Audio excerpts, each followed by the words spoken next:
ka. Silay! Makinig ka. Alam mo, kagabi ay nanaginip ako. Nanaginip ako na ako'y nahabol ng puting kalabaw. Puting kalabaw! Puting kalabaw! Ang bilang ay puti. Sa makatuwid, ako'y nahabol ng puting kwarta. Wala na. Nakatangsihan ngayon. Siling, mayroon pa. Nakabaon lamang. Kaya walang duda. Tayo'y mananalo.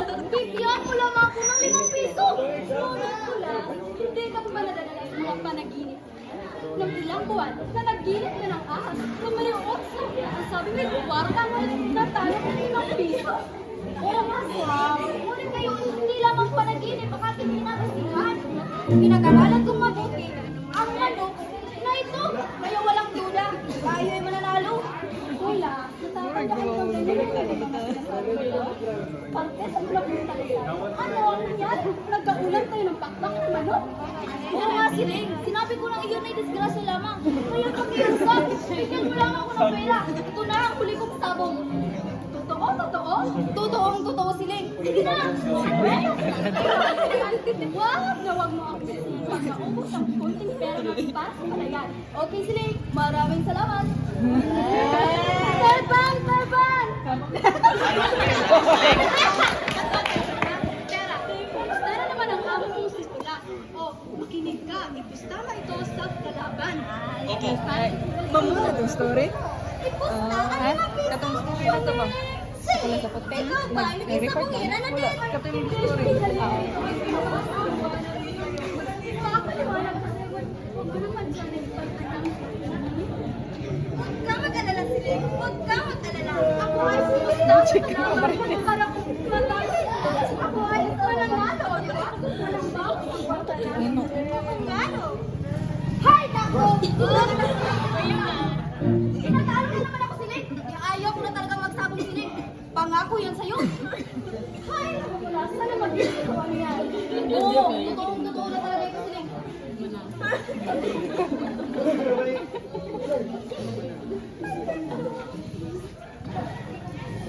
Ah. Hoy, Balas, basta ka. Oh, Pastor! Talaga mapimala sa sabong. Natalo na naman ako. Bakit may manok yan? Halika, tignan mo. Lahat ng manok ay bimitin sa paa. Oo nga no. Pagkalusok mo ito, ang paa na ito ay mahina. Ayan, tignan mo. Ayan, tignan mo. Hindi na matuwid ang langkad ng paa yan dahil sa tusok na yan. Ang manok na ito ay hindi naman nanalo. Ah, talaga? Sa makatuwid, ang manok na ito hindi naman nanalo kailanman. Natural. Na malaking panalo? Natural, ang gagawin na lang natin ay pagkarating sa sabungan ay pumunta sa kalaban. Ngunit, Astor, hindi ba yan mandarayo? Kulas, sino ang tawag hindi nandarayo pagdating sa sukalan? Kaya, marami kang puntang natalo. Ang gagawin mo na lang ay makabawi naman. Ay, oo nga no, matalino ka talaga ito.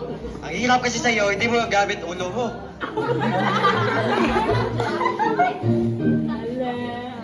Nasaan kaya si Kulas? Hindi ba ba? Saan ka ba siling? Ayun! Nasa sasabihan. Pepan! Pepan! Aling siling!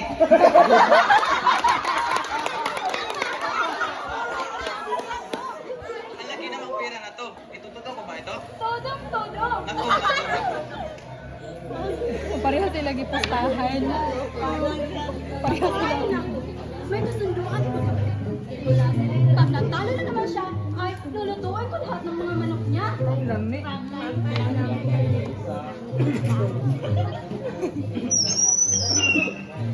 Ay, nako. Siling. Patawad. Talo na naman. Wag na wag mo akong manuloko ko lang.